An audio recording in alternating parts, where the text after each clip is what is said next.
you want my advice, you work hard, screw over everybody that you love, hurt, rob, kill indiscriminately, and maybe you become a 3-bit gangster. I gotta make some dough. So you're back in the game?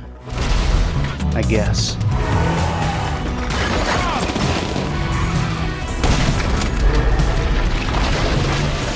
My problems are sort of your problems. Come on! Stay back! We got hostages! You are out of business. The Lost MC are out of business. Real professional.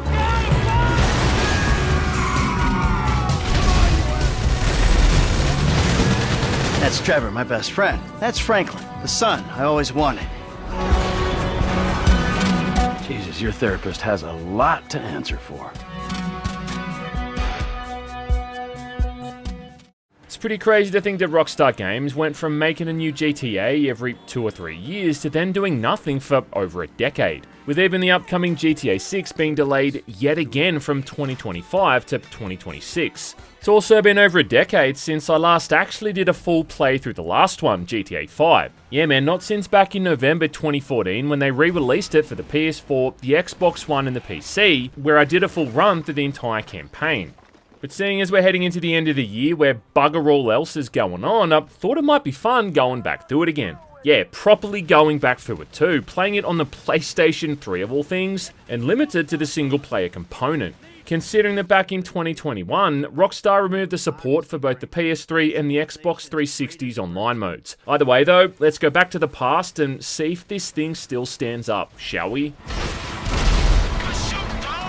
Now, GTA 5 is unique in that it's the only game in the series, so far, that doesn't begin in the present, instead opening with a prologue during a flashback sequence in North Yankton, where two of the main protagonists, Michael and Trevor, are in the middle of a bank heist that quickly goes south. Introducing the core mechanic of being able to swap between characters on the fly, along with the other, very core mechanic of shooting lots of cops. Because during this sequence, they're attacked by droves of law enforcement and have to flee the area. Let's get out of here!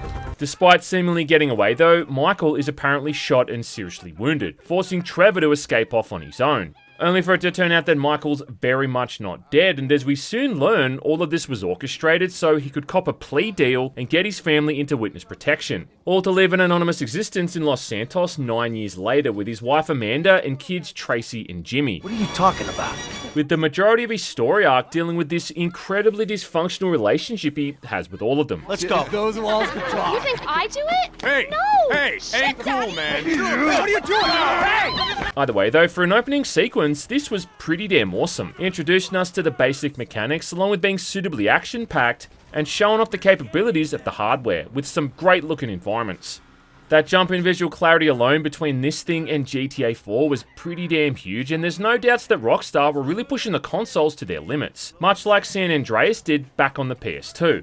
Anyway, after this, it almost entirely takes place in the present day of 2013, where Michael's in a therapy session and talking about how his life is now in shambles. And you consider them achievements? Then introducing us to the other main character, Franklin, and his buddy Lamar, and it's not until a fair few hours after this where Trevor comes back, and all three of these guys are finally united. That's Trevor, my best friend. That's Franklin, the son I always wanted. Where from that point on, it's really just about the three of them being forced to do unpaid work for different people, perpetually being in someone else's pocket and carrying out these super risky jobs against their will. Mostly just for corrupt FIB agents like Dave Norton, who happens to be Michael's old handler, and the same guy who got him this cushy new life in Los Santos. Along with Steve Haynes, another FIB agent who's smug, arrogant, and highly bureaucratic. Who told you that? Did I tell you that? I'm in charge here, fruity. Because yeah, if there's one thing these GTA games love, it's characters who are bureaucratic to the point of parody. Anyway, it does eventually get into all of the heist stuff, which we'll talk about soon enough, reuniting Michael with his old buddy Lester, who's undoubtedly the brains behind all these operations. Okay, let me set this up.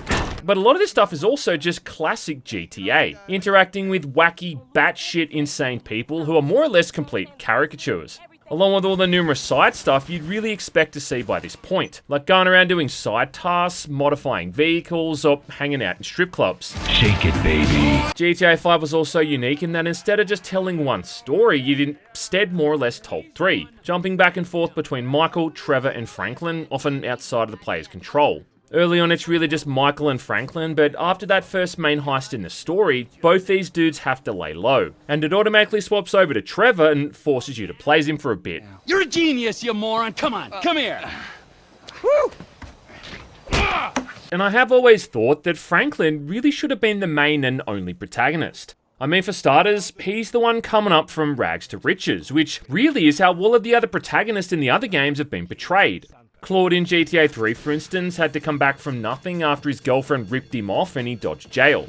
Tommy Vercetti is similar too, having lost everything after a drug deal gone wrong, now building up his own empire in Vice City. And then CJ in San Andreas has returned after a long absence to find his old neighborhood in shambles, instantly under the thumb of the LCPD and a rival gang. Oh shit, here we go again. And even in GTA 4, Nico was fresh off the boat, arriving in the US after fleeing his home country. These were people who had to work for everything from the ground up, and Franklin's not too far off any of that. Doing dodgy repo jobs to try to make some money, but then still caught up in all the drama from street gangs and other people that seem to want him dead. We doing this or what? Come on!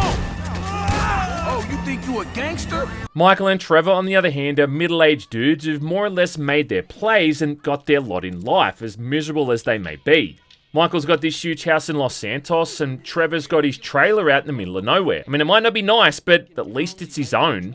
Franklin, on the other hand, is stuck living with his bitch of an aunt, until he can finally get to move out and get his own place. Also making him the only character out of all of these that genuinely gets a safe house upgrade. Man, are you serious? This motherfucker is fly. But I think more than that, he's just a far more neutral character. He's never malicious, callous, or selfish, and all of his actions are more reactionary to everything that's happening around him. Hey man, ball of bitches! Whereas the other guys have a very clear-cut set of principles and rules of their own. With Trevor easily being the most extreme out of all three of them. I mean, this guy's almost like a parody of what a GTA character is supposed to be. What the fuck, Trevor? This is the fuck, my soggy friend. And if this was any other GTA game, he'd probably be the kind of NPC you'd take missions from, as opposed to being someone you actually play as.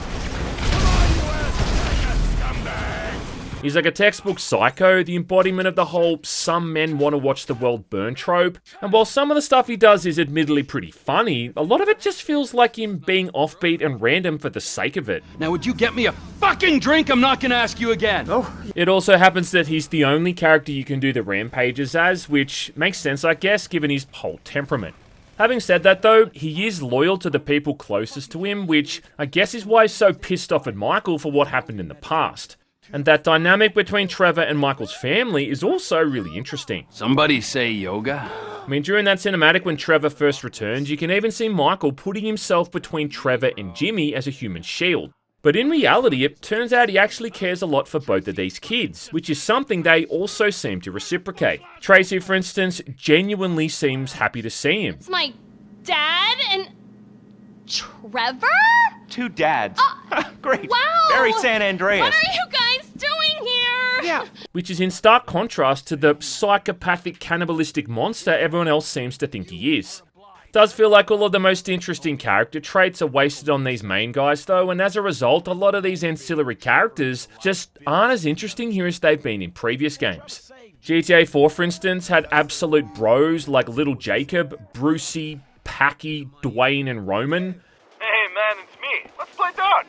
You know, people you wanted to hang out with who were funny and likable. If you say so. I do say so, man.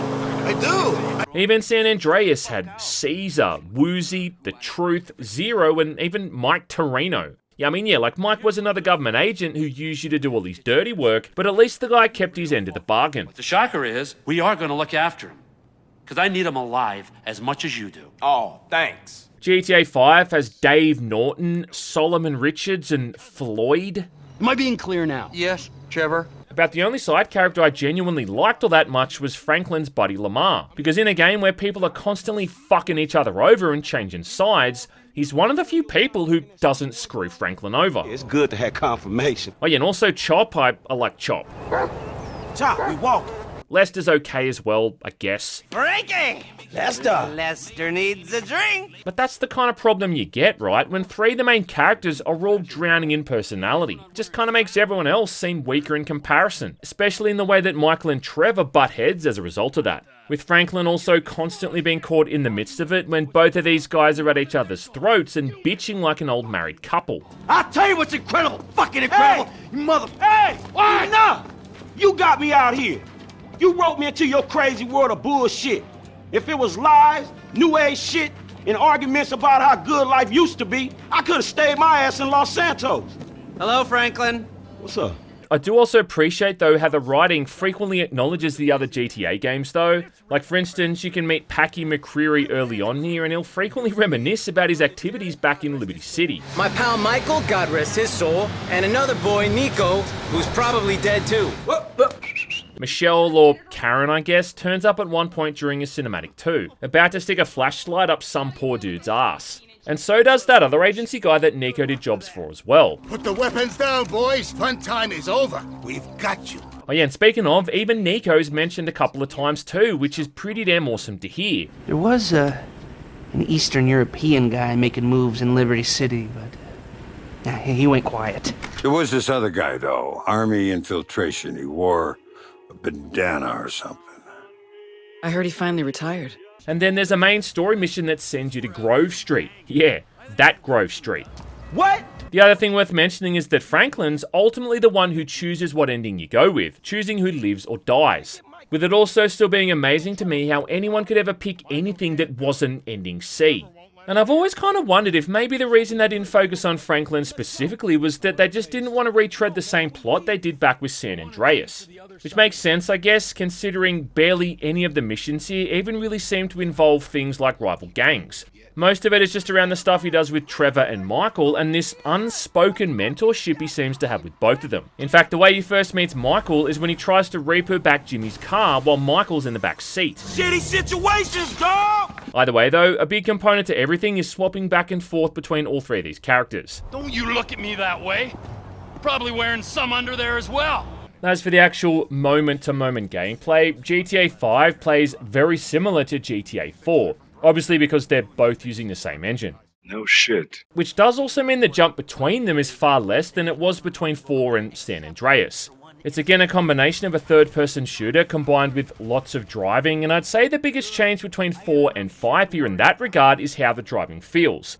In GTA 4, for instance, vehicles handled far slower and also felt a lot heavier, to the point that you couldn't really take a corner at full speed anymore, pull up the handbrake and expect to not spin out. It was something a lot of people used to bitch about with the fourth game, and I guess Rockstar listened to some extent, because the driving controls this time around were made to feel far more arcadey and responsive, feeling a lot more like those older games where it's more quicker and a lot more forgiving. Which is kind of ironic because I've always thought that the other basic movement and shooting controls felt way more lethargic here in comparison. Because with every single input you make when it comes to moving around or firing weapons, it's kind of like it's got this half a second or so delay, as if your character's moving around underwater. You could see at the beginning of this in GTA 4 how you could tell that they really tried to make it feel that everything Nico did had a weight to it, in the way that his body would realistically interact with elements in the world accordingly.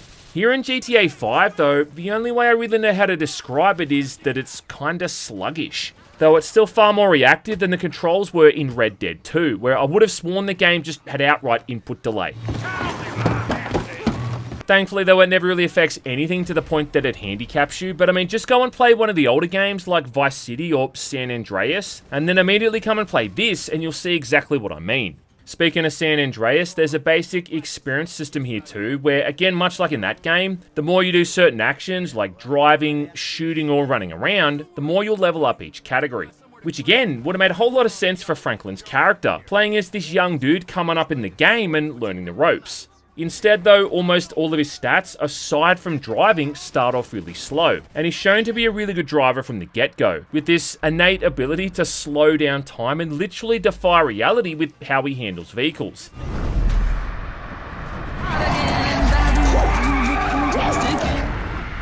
Easy part, man. Sit tight. Whereas Michael, on the other hand, being a heist man for so long, is apparently just really good at shooting people, having this Max Payne style bullet time ability that allows for more accurate shots. Which I'm still convinced they only included because they worked on Max Payne 3, and it saved them having to come up with an entirely new mechanic.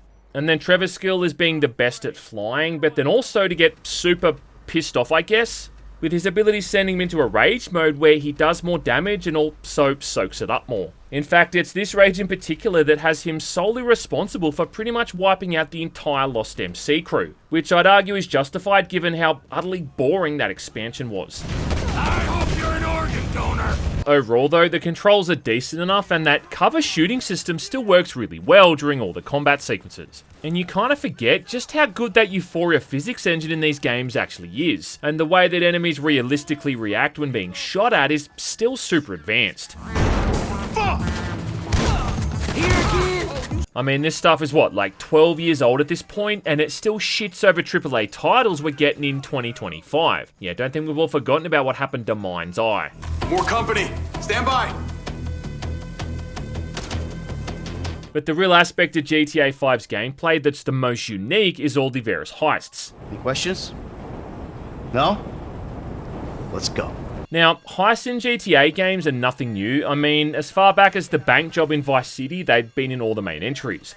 There was the one in San Andreas when you took out one of the casinos, and then the awesome 3-leaf clover in GTA 4, which is still one of the all-time best missions in the entire series. What they've done here is try to expand upon it, allowing you to pick different crew members for driving, shooting, and hacking, and then choose from alternate approaches depending on your playstyle. So how do you want to do this? Run in through the front door, or try to play it smart? There's also crew members you can unlock, like old mate Packy from GTA 4. I got a good feeling about him. And then without a doubt, the crew member who's the best driver, Taliana, who's found out in the middle of the desert after a botched job of her own.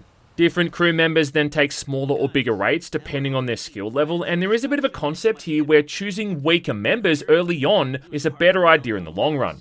Because although these guys are going to stuff up the earlier jobs, with each successful heist they get a 25% buff to their skills, but with that low pay cut remaining the same. It does mean, however, that these earlier heists are going to be slightly more challenging. I can do with some damn warnings before we turn.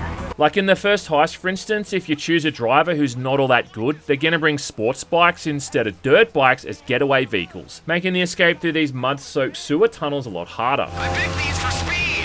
No one told me about the mud. Choose a better driver though, like Taliana, and they're likely to pick something more suitable to the occasion. Hey, Taliana, right? Great move bringing an ambulance. Or if you put someone on hacking who's not all that great either, they'll just flub through the entire thing the entire time like a complete idiot. There might be a bit of laggage or something. You are a fucking idiot. And it all sounds pretty cool, right? The only thing is, after this first heist, you pretty much never get to plan anything to that same degree. Really not until the last heist in the game. Big one. The big one. The big one! And then even worse than that is that for a couple of these, you don't even get any reward. And even for the ones that you do, your share is severely cut down, because you're often doing these jobs in the first place to pay someone else off. For instance, one of the heists is done for the FIB, so Dave and Steve can use the take as funding for an operation of their own, with these guys walking away with over 6 million of your earnings at the end.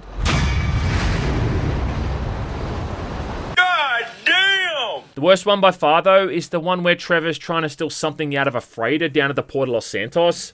And because you're trying to blend in and not seem suspicious, while you're casing things out, you're forced to do all these literal jobs. Yeah, moving around shipping containers in a crane or with a forklift. Then stealing an incredibly slow-moving submarine to be used during the salvage. All for a heist where you literally get nothing. Fuck! And this actually happens a lot for the other missions as well. Like one of the longest story arcs in the game is where Franklin's stealing all of these rare vehicles for this billionaire douchebag named Devin Weston. Even ending in a really cool finale where you're driving this Bond-inspired car armed with a machine gun and caltrops. But for all of which you receive jack shit. Which is a polite way of saying I'm getting robbed. There's even a line of dialogue from Lester at one point where he says that it's kind of hard to stay motivated when you're not getting paid. And I don't know if someone added that in ironically, but it kind of sums up how I feel about 90% of the missions in the game. It's hard to get motivated on a job without financial incentive. A lot of the so-called prep work is kind of boring as well, often just requiring you to buy or steal something necessary for the heist. If you're taking the subtle route for the jewelry store heist, for instance, you've got to steal sleeping gas and then an exterminator van so you can inconspicuously head into a nearby construction site and then flood the store with gas to knock everyone out.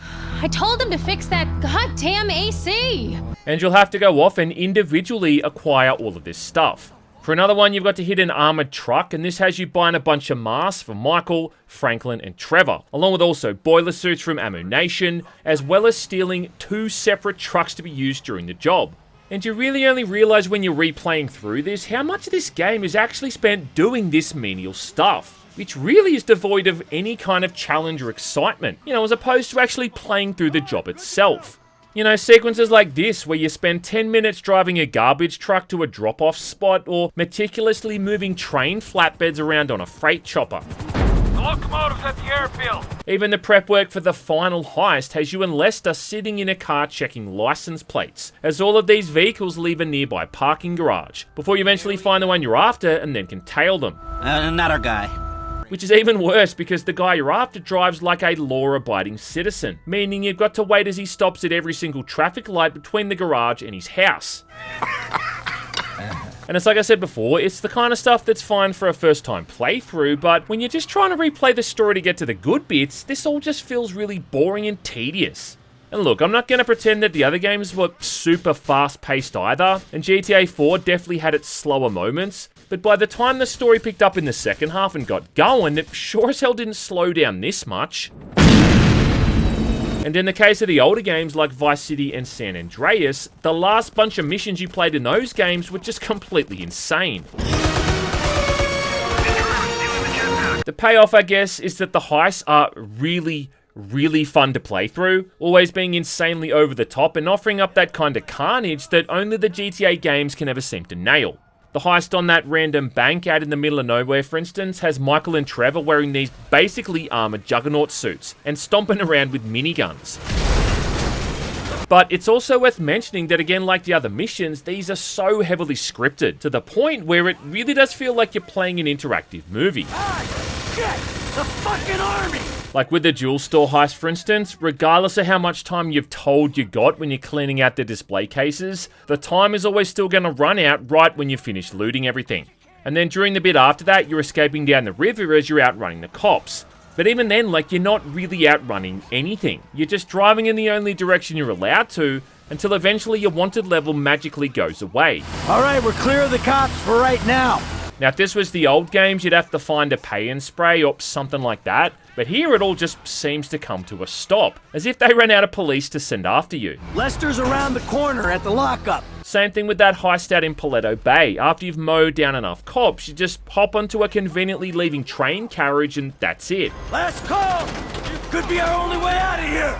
Now let's compare this to the 3-leaf clover in GTA 4, shall we? I'll leave you boys to it. Right, so on that mission, you first had to pick everyone up and drive them to the bank. You then had to rob the bank, escape the bank, survive the shootout in the streets, make it through the subways, navigate the subway tunnels, steal a car, lose the cops, and then after you've done all of that, you still had to drive everyone home. And it really felt like you were caught up in this high-stakes situation that could have gone pear-shaped at any moment. We won't forget it, Nico. Here's your cut. And it's just kind of like they've tried to forgo the more traditional gameplay elements to make the whole thing seem more filmic and cinematic, which is fine, but is in definite contrast to the older games. Oh, shit! And that's what you eventually come to realize is just how heavily scripted a lot of GTA 5's missions really are. To the point where, again, you really just feel like you're watching a movie at times. An interactive movie and a good movie, sure, but still a movie all the same. One of the earlier missions in the game, for instance, is one where Jimmy's responsible for Michael's boat getting stolen. And so what follows is a lengthy car chase with Franklin and Michael heading after this thing down the highway, where all you're really doing is driving along a preset route. I mean, you can't stop the chase early by shooting out the tires or anything like that, and how skillfully you drive doesn't seem to matter as long as you just keep up with this thing while it goes off down the road. Eventually, Jimmy's hanging off the edge of the boat and you need to drive under to catch him, and then shortly after that, the engine in the car blows up and it gets away. Later on, there's another mission chasing after returning character Laszlo with Mike and Trevor, where again, all you're pretty much trying to do is just keep up with the guy, until he's got a very scripted crash and the whole thing's over. The little shit's all out of juice. In fact, pretty much every chase in this game is just the player trying to keep up with an artificially faster AI vehicle until you reach the end point. Very rarely can you actually end the chase early enough through any kind of skill of your own. Same thing with choosing weapons and vehicles for all of the missions, because 99% of the time, the game has already chosen them for you. And I don't think I had to buy extra weapons or ammo a single time in the entire campaign. Compare that to the older games where when you knew you had a tough mission coming up, you'd go to Ammunition and stock up on guns and armor. Or in the case of GTA 4, get your boy little Jacob to meet you around the corner with that arsenal in his boot. Isn't a star! But here, the only time you ever need to is when the game makes you. Like during an early mission with Franklin where you need to buy a shotgun with a flashlight attachment. On that note too, you can customize the guns here quite a lot, adding attachments like silencers and extended mags, but even that stuff's not really all that necessary, because popping someone in the head with a single shot is still going to kill them regardless. And money doesn't even matter as a result of this either, considering you rarely actually need to worry about buying things. You wanna dance? I remember in some of the older games too, how with certain missions you were absolutely better off if you started it with a better car. Like the one in Vice City where you had to race that guy around the map so he'd join your heist crew. Or the one in Vice City Stories where you had to hose out a fire at a whorehouse, lol. And you could make this mission way easier if you started it already driving a fire truck, you know, as opposed to wasting mission time trying to find one instead. But nah, like in GTA 5, the game just gives you all the guns and the cars you need pretty much every single time. In fact, I think I only needed to jack someone else's car like 2 or 3 times, because every main character now has a personalized vehicle of their own, which is almost always near them or not too far away. Yeah, kind of takes the theft out of Grand Theft Auto. What I find wild about GTA 5 though is how despite it having less missions overall compared to GTA 4, it somehow feels like it takes longer to get through. The few opening missions for Franklin has him doing repo work on a bunch of sports cars, followed by getting into shootouts, along with him then meeting Michael, which all then flows into that first big heist, all of which is pretty good. Then drops out to Trevor for a bit as he's out in the desert running this whole meth operation, along with killing bikies and rednecks before he then makes his way to Los Santos. Mostly to confront Michael, which is when the story really kicks off. And then from that point on, it keeps a steady but slightly meandering pace. It's one way of looking at it. Because a lot of the stuff with Michael revolves around his family and really is just kinda boring. It's bullshit. Subjecting us to the sight of his love handles and making us sit through one-off mini-games like this one involving yoga. In the nose, out the mouth. Wow, Michael. I never thought I'd see the day. Or another sequence where he's tripping balls after Jimmy's drugged him with DMT. And then none of this stuff with the family ever really gets resolved either if you think about it. I mean, there's a point in the story where they all just up and leave because they're sick of his bullshit due to his dangerous lifestyle choices and all that stuff, which, yeah, I guess makes sense. Fuck! Only for them to all reunite a while after that because they miss him, ending in a family therapy session that's easily one of the funniest cinematics in the entire game. Get a center, Michael. You have no center. How about you suck my cock? And then after that, they all decide for some reason to just come back home, despite Michael not really having changed at all. I mean, the shit this bloke got up to while they were gone is easily worse than the shit he did when they were there. But for some reason, they all come back anyway, as long as he promises not to get himself killed. Which is all happening around the same time that he's planning on stealing hundreds of millions of dollars in gold bullion. Not to mention the mission soon after this has him jumping out of a fucking helicopter for a raid on the FIB building, followed by their house being attacked by armed gunmen. Daddy's home, you prick! But him just kind of being a dick to them around the house before this was somehow worse. Fuck you! What the fuck? And this time they choose to stay. Okay. Having said that though, it doesn't really mean that any of this content is bad, and in fact some of the missions in this game are still absolutely insane, especially considering this was made for the PS3 and the Xbox 360. Like that early mission where Michael pulls down a cartel boss's house, which is in no way copying that same scene from Lethal Weapon 2.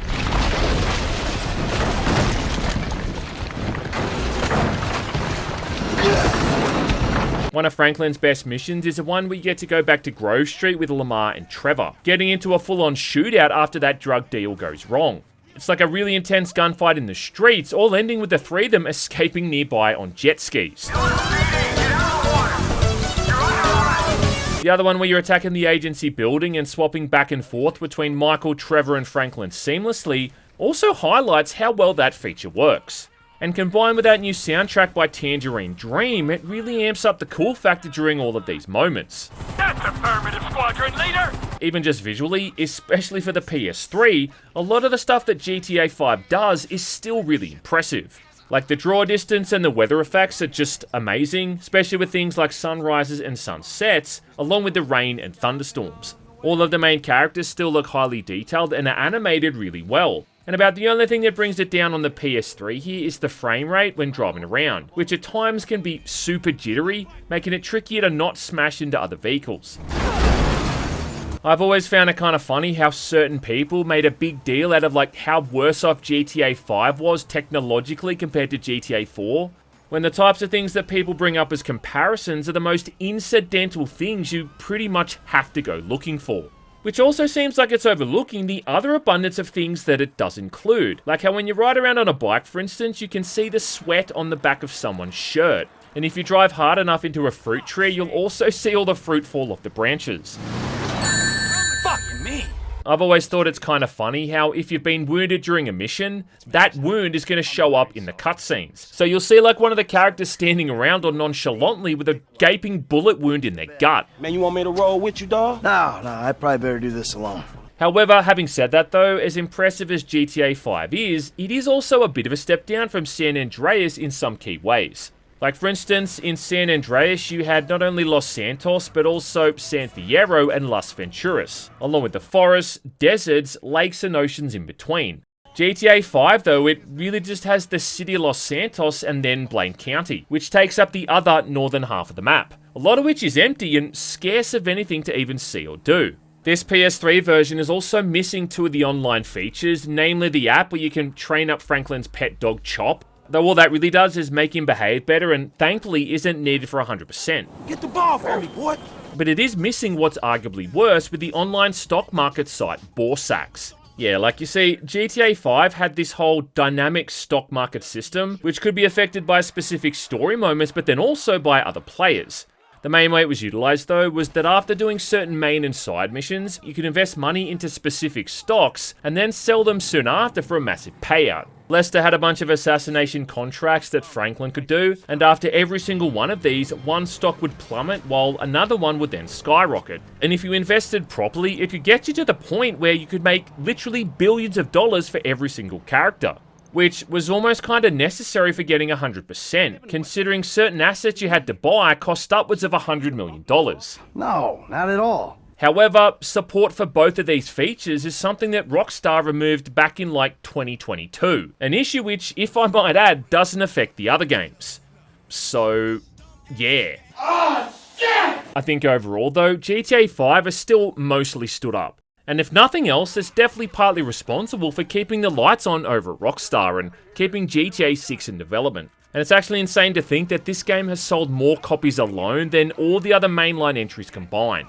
I will admit though, I'm a little bit worried about the direction they might be going with GTA 6. I mean, if GTA 5 and Red Dead 2 are any indicator, then that means it's going to be a lot more cinematic and narrative driven than ever before. I know you say I always act like I'm in a movie. Well, this isn't that. Which is fine, but I do also just kind of miss when the GTA games used to be GTA games. You know, when I could get into a car crash at high speed and not worry about instantly dying because the physics engine deemed it fatal.